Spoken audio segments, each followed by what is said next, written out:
Well, Isaac. Hello, Rabbi. It's great to see you. Happy pre-Shabbos. Oh, yes, right back at you. So we actually are in the section that sometimes called a question about fasting. And what's interesting, even before we read the verse, it sounds like to me there's three, again, I don't know what to call it anymore, parables, allegories, similitudes, whatever word you want to call for Jesus giving enigmatic information over. And hmm what's interesting about this one is that he actually gives three in a row. Usually, if someone's going to give a parable or any information that is confusing, he'll try to like cram it all into one. And over hmm here, we're in the second one. So maybe after the third one, we'll try to discuss why is Jesus putting three in a row? Why is Jesus always speaking confusingly?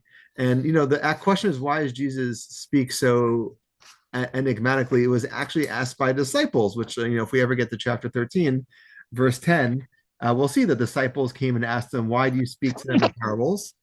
And this is a very famous kind of conversation about how to give over information that's esoteric. And I think one of the questions that we're going to have to deal with is that is this information mystical? Is this information esoteric? Is this information abstract? Is the kingdom of heaven something that is far from all of us? It's not something that you could access if you don't have the right intellectual or physical abilities, or is it something that anyone could access? So I think that's a broader question that we need to know, that if Jesus is really just always speaking in this fashion that is so either ambiguous or impossible to understand, is it only the elite that could figure out what he's even saying? So that's something that we'll go back to. But for today, we'll just do that one verse. And so when you say elite, right, you mean only the fair, again, people who are I very, know only the people who could understand parables is not a child. The child who maybe could be inculcated with values from a parable, but the child could never get the deeper message. What about the mentally challenged? What about the people who can't understand, just have a language barrier and they're never going to get the parable? At a certain level, whenever you hear things that are of a mystical or deeper level, it inherently excludes people. Why would you not just speak clearly as day? Do yeah. this, think this, believe this. The answer is because there'd be some pedagogical reason not to. Yeah, and I think that's a great point, right? So I had some difficulty wrapping my head around verse the 9:16, Jesus and didn't want you to understand it. That's why. yeah, because I also believe when I read 9:14, right? Okay. So you want to go right to the verse, I guess. Yeah, the Gospel according to Matthew, chapter 9, verse 15, that's verse 16. No one puts a piece of unshrunk cloth on an old garment, for the patch tears away from the garment, and a worse tear is made. Don't Isaac, ask me what what don't does it ask me what does it what mean. does it mean? So What does it mean? this is what I was saying earlier, right? When I read this words, it takes like he's taken allegory or parable to a whole new level of cloth and unshrunk and all this, and I had a So hard time. I had a hard time wrapping my head so around allow this. me to But take a then step back. All right. yes, and then to your earlier point, right? So then it goes, okay, so he was answering this to the disciples of John, and John's disciples, or they were the primary intended audience. And so was this a language they understood? It's not a language, it's not something I intuitively follow. It'll take me lots of effort to unpack to understand all the nuances of this. And so you know, was this common? Like, was this how the disciples spoke? So when I think of disciples, these were folks who spent all their time being immersed in scriptures, way of life, and what to do, and how to live, and what not to live.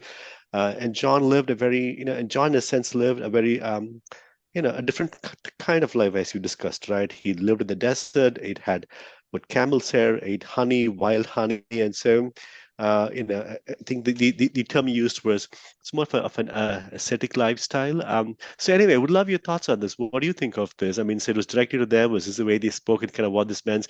Because to me, it all just seems it gets taken allegory to a whole new level, as in it's a few notches up than the earlier was. Well, before we even start, one thing I will note that it's not always it's clear to me. It's not always clear to me that this is specifically directed, as you said, towards John's disciples, and that when you look at in Matthew, I think it is because it says disciples of John came saying, why do we and the Pharisees fast?" But if you look at Mark and Luke, it says disciples and the Pharisees were fasting and people came. And also in Luke, it says, then they said, John's disciples, like the disciples of Pharisees, frequently fast, but your disciples eat and drink. So one thing that I'll just note that definitely I think the Calvin, whenever he read this, he was always thinking that this is directed against the Pharisees. But I think we always have to be careful about who is being addressed. So when we look at the actual similitude, allegory, parable, story, case, whatever you want to call it, what Jesus is doing here, we have a lot of questions to ask. So I think you start off by saying that the question I think we have to start with is what is the relationship between this and the example of the wedding guests? We have, and if we want, we can do the next verse. Neither is new wine put into old wines, etc. Like, what is the relationship between these three stories, these three similitudes? So, on the one hand, you could say that they're all teaching the same message. As we mentioned earlier, sometimes when you have the rule of three in stories, you'll say the same thing differently three times in order to really hone down the point. There are three bears and three little pigs, and over here there are three stories. It's really honed down one point. So one is that they're teaching the same idea. Another one is that there's three completely different teachings. That would be another option, and they just happen to be three different teachings that would be a response to either the disciples of John or the people who are asking about fasting. And the third option is that not that these are the same idea, not that these are new ideas, but they're three building ideas. They succeed after each they're successively building upon a further point. So I think that's one thing that we'll have to think about. What is each one trying to accomplish? When I read it, I could tell you that to me, it seems that I take the option that the main point of all three is that Christians are different or Jesus followers are different. That would be my summary of all three.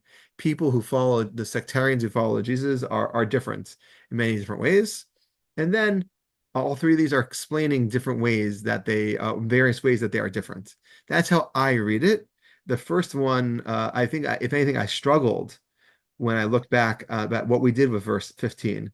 To me, the main point is that when Jesus is around, you live a different life. When he's not around, you are fasting. And then when he comes back, you have to be ready and prepared. And you have this almost the vicissitudes of life of Jesus. That's how I read 15, that life is different when Jesus is around. But verse 16, where no one sews a piece on unshrunk clothes, to me, that seems to be addressing specifically the attitude of the Pharisees. So let's try to, at least if I'm right about this perspective, that each one is showing the importance of the Jesus movement while highlighting different points. Let's try to figure out what the second point is here. So Yeah. yeah. So when we look at the actual story or similitude, no one sews a piece of unshrunk cloth on an old cloth, where the patch pulls away from the cloak, and a worse tear is made. So there's actually a little different points, and I have an aversion to analyzing every single detail, but I'm going to do that this one time. And we're going to try to analyze every little detail to see what are our options. Okay. So let's use you and I are both wearing beautiful maroon reddish color shirts. Looks like we are trying to parallel. You just have to grow a bigger beard. But until then, so let's try to be a literalist and try to understand what can happen to a garment. Okay. So we're looking at your shirt, and now your shirt rips in a way that's meaningful, that it's noticeable, that you would take an action step. So it's not like the smallest hole that's invisible to other people. So here are your five options. You ready? First option, you have a hole, it's meaningful, you chuck it. That kind of attitude towards clothing is a lot more modern. In the olden days, I would say, especially first century, they never chuck clothing. At the minimum, they'd make it into a rag eventually. We have that famous child story where the piece of clothing keeps shrinking and shrinking until it's a tie, because you would always keep using the piece of clothing. So putting that aside, one option is throw it away. Second option is you do nothing to it. It has a hole. I'm poor and or I don't care. I'm okay with holes. You do nothing. So what we see is both those first two options are thrown away according to 9:16. Those are not the options, because you can imagine a parable like, imagine that you have a shirt and you Pharisees are the shirt and me, I'm the rip. I'm the one who's breaking you apart. And you might think that you might want to keep it. Just keep the hole because this hole is something that's amazing. You're Okay. going like, So so okay. So okay. How did we jump? So No one puts a piece of unshrunk cloth on Well, an I'm just old going through garment. I'm going through the options of when no one sews a piece of unshrunk cloth onto an old cloak. So obviously we're dealing with either a hole or we're dealing with something that you want to cover up an area of it. So those are our options. So I'm going through the five options of what would do. How would you get to that? One is that you wouldn't sew that piece of unshrunk cloth onto an old cloak because the old cloak is something you throw away. You don't care about it. And I'm saying financially, that wasn't probably something that a sustainable society does. The second option is you don't sew it on because you just wear it as is. You don't care it's an old cloak. And I'm saying those first two options were rejected as for this story. So now we're going to go into three options about why you're doing that. Once we throw away those first two options, the third is that you sew a piece of unshrunk cloth onto an old cloak because it's disgusting in that area or because you want to look newer. But in that you make it because you want that area to look better, right? You're trying to Mhm. make that old piece or that ripped piece look better. The fourth option is um, you don't find a new piece of material, but you find another piece of old, gross cloak, and you make it just as good as the old one looks. So you don't find a unshrunk cloth. You don't find a new cloth. You don't find because in Luke actually it does it used the word new garment and the word unshrunk. I don't want to analyze it too much, but it means that it's not exactly the same, right? That's the import of it. It's going to be noticeable. So our fourth option is that you find the same old material, and that's Mhm. not. And the last one, which we don't even say, is that you take the old cloak and you just stitch it up in a way to make it look newer. So of our five options, just to review, throw it away, wear it as is, make a new patch, which is the one that Jesus just chooses. Find the same material or the old material and sew it on, or cut off the hem and use it. And fifth one, just stitch it closed and don't do anything. You don't need to patch, just sew it differently. So Jesus is actually saying in this similitude that he's taking something that's new and stripping it on. He's sticking it on to the old one. That's what the story of the five options. That's what's happening so far. Are we good? Are we on the same page, Isaac? I think we're good so far. Okay. Okay, yes. Okay, So, so that's of the five options, that's the one that yeah, Jesus chose. Okay, so now he tells us, thank God, he tells us what the problem with that. Because if we just stop there, we would have no clue why this one is chosen or why that one's the best. So now we hear in the same verse, even mind you, wonderful. So now we hear that for the patch pulls away from the cloak, it doesn't work.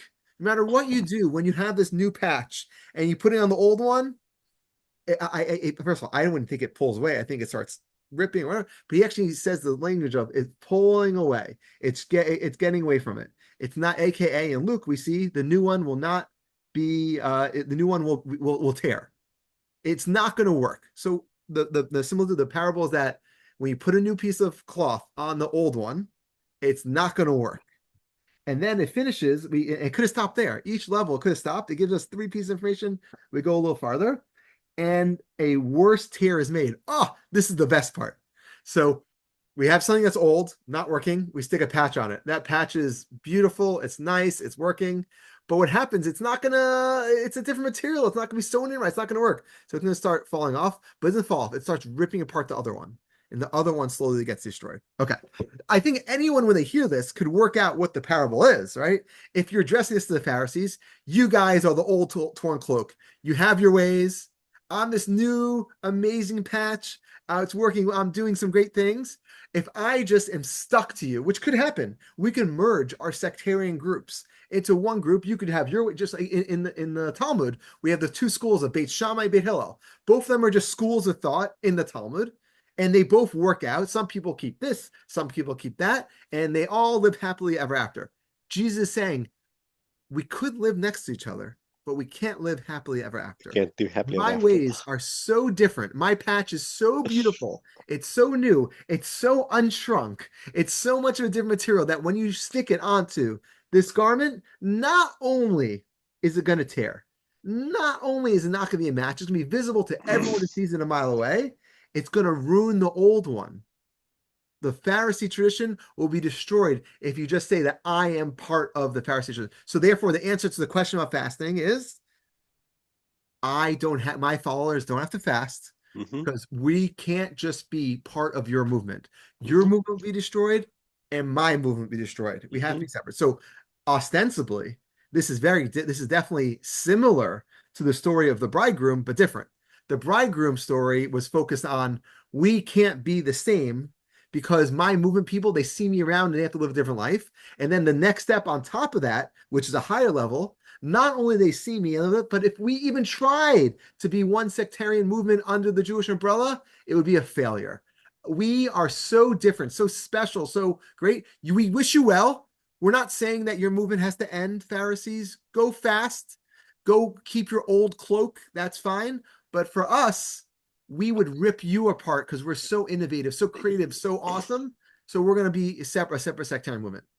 Wow, and all this comes from fasting. I think now this all kind of fits together. I can see how the previous verse and this verse fits together, and it takes on a whole new level. So maybe can we just quickly summarize, right? So what about fasting? So I think it comes down to this thing called fasting. And I think, can we just quickly, so what he's saying is, I know you all fast, we don't fast. I cannot put, if you were to combine these two together, it's going to rip these two apart, versus we have to go our two separate ways and We we can't both will. live exactly the same lives. And what's interesting about fasting, if you again, we don't know what fastings are talking about. If I had to take a guess, this is not talking about the biblical fast of Day of Atonement. This is not talking about the fast of the Tisha B'av, which is during the summer, mourning the temple's destruction. This is not probably talking about even the four minor fasts that have to do with various historical events. There was a tradition in Judaism that even is kept today by some people, definitely not by me, to fast on this thing called Bahab, which is 252 Monday, Thursday, Monday. But in that time, there were certain, I don't know if they're ascetics, there definitely were groups of people who would regularly fast, which we talked in the past about how there's a million reasons in Jewish tradition to fast: bad dreams, or something, a calamity happened to your people, a calamity happened to your family. You want whatever reason, there's reason to fast. So I think there always were Jews who were fasting on Tuesdays and on Mondays and Thursdays, just because that was part of their religion. And I think that those are the Jews that are probably getting addressed here. What about you people who, as part of your regular life, extra biblically, not because it's one of the 613 commandments, not because it's prescribed or proscribed by God, but because you want to live a holier lifestyle, your holiness is subsumed under one of thing of being more ascetic, not eating, not being so focused on physical. I'm telling you, Jesus says, because of the bridegroom similitude, when I'm around, unnecessary. I am just as good as fasting. Number two, that's the way that they see to try to be holy. That is not the way that I am preaching to be holy. Maybe, and what's interesting, we talked about how Jesus has a weird relationship with fasting because sometimes he does advocate fasting, sometimes he doesn't, sometimes he advocates different kinds of fasting. And I think that's normal. Every religion, as we noted yesterday, how Hindus have a fast day on a lot of times during wedding, aside from other ones, Muslims obviously have a month. Fasting is ubiquitous to the human condition. But putting that aside, that the ones who see holiness in fasting, which is super normative as well, Jesus is saying that while he's around, that is not something that is necessary. Okay, so I only have like just because I want to go, I don't want to go on, but I want to just go into two more ideas. You might think when you look at the cultural historical context of this, you might think like, well, people always have patches, but I just want to point out that patches also have a very important place within Judaism at that time period. A lot of times when you see a patch, like I don't see a patch here. What's important, like anyone who reads through Mishnah or Talmud will have a special relationship in their heart for patches, because in general, when you look at purity, one thing that actually we actually never spoke about is that one difference between like the rabbis and the Essene, the Qumran community, was a lot of times the Qumran community would say that you have to say, I'll give you an example. When a Jew eats something on most fast days, they have to eat a certain minimal amount to be to do to a sin. In order to say a blessing, you have to a lot of times eat a certain amount in order to say a blessing. A lot of times Judaism, especially the rabbis, quantify things. Unless you hit a certain minimum requirement, you didn't accomplish it. And this is something that's very interesting because when you look at it from a sociological perspective, most people will say that you did something or you didn't do something. A lot of times the rabbis have this gray area where they try to quantify every single thing. Are you sitting in a booth for the holiday of Sukkot or not? Well, let's talk about what are its dimensions, what's on its roof, what's on its sides. And if you want to know what is the minimum amount to be able to transmit impurity for clothing? The answer is it's a patch. It's three finger lengths by three finger lengths. So I don't know, it looks like 3 inches by 3 inches, maybe. It's this amount. And so when you see when I read this story, no one sews a piece of unshrunk cloth on an old cloak. What's interesting is that one of the things that you're doing is not only you're fixing it, but you're taking a patch that has the ability to be meaningful. In Jewish tradition, in the Mishnah tradition, this 3 by 3 patch is a meaningfulness. So I think one thing that we could add from the historical and religious context is that patches weren't just patches. They were things that can actually transmit impurity. They're the minimum thing that can be holy and unholy. And when you add it to this, no one sews a piece of unshrunk cloth onto an old cloth, is that the minimum size of something that can transmit purity and could change nature of something is this patch. So I think this patch has a very special place in the place of Jews. And not only that, one more idea is that you may not be aware of this, that when Jews have a person who dies, who's like one of their close relatives, they'll rip their clothing. I don't know if you've ever heard of this, that when you have a mourning period, there's a rip. So, for example, when people historically would go to see the Temple Mound where Al-Aqsa is, or they'd go even to the Old City, they'd rip their clothing in mourning for the lack of the temple. And this is something that I think people definitely still do today. And some people don't do it because Jerusalem obviously is a lot more fixed up in the last 50 years than it's ever been historically. But we see that certain times when there's a rip on a clothing, when it's for mourning, you're not allowed to fix it. It's in Hebrew, it's called kriya. So when you render your clothing, and you use kriya when you have a dead relative or when you see Jerusalem, you're not allowed to sew it back up. You're not allowed to add a patch to it. So I think that this additional idea of having this cultural and religious context of this idea of ripping, when you read this similitude now, no one sews a piece on your clothing on the old cloak. Well, if it's ripped because of a purposeful reason, you wouldn't put it back on because that would actually destroy the religious import of it. So this furthers, I think, this idea that if it was purposely ripped, you can't add stuff onto it. And even if Jesus or another person wanted to make it that it's one religion or one sectarian group, that would be impossible.